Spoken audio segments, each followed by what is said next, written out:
siamo a un evento a cui sono particolarmente legato e nel giro di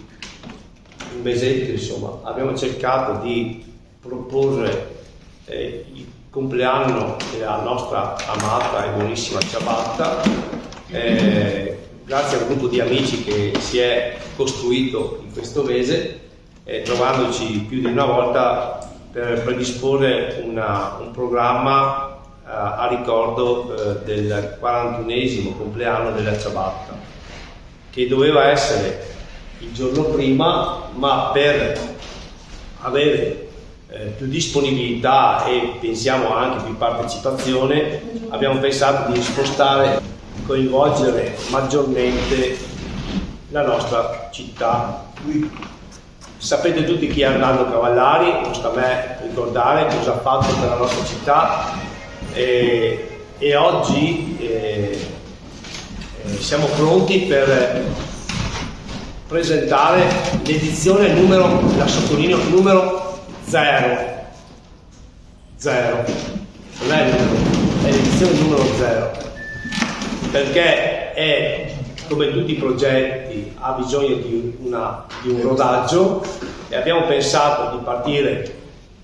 piano piano per fare in modo che nel giro di 2 o 3 anni questa ricorrenza possa essere la manifestazione, l'evento più importante a livello gastronomico della nostra città. Siamo un gruppo di persone che hanno iniziato un percorso, e su questo percorso, con questo obiettivo, è quello che nel giro di 2 o 3 anni questa manifestazione deve diventare una manifestazione che porterà gente, molta gente, e conoscerà non solo il pane, ma visiterà la nostra città, e si creeranno opportunità economiche molto importanti, visto anche il momento particolarmente difficile in cui molti stanno vivendo. Questo è, per me, lo chiamo una riconoscenza, a una persona che, come ha detto prima Gianni, Arnaldo è stato un generoso, ha dato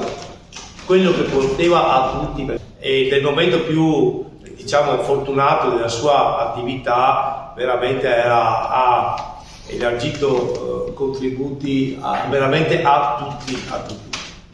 Penso che sia un atto doveroso a un personaggio un po' particolare, carismatico sicuramente, e che a volte non è stato ben capito. Dobbiamo cercare soprattutto una cosa che deve far capire ai panificatori locali che all'interno della loro rivendita di pane o altro, il pane ciabatta deve essere messo in risalto, perché è la nostra bandiera a livello di...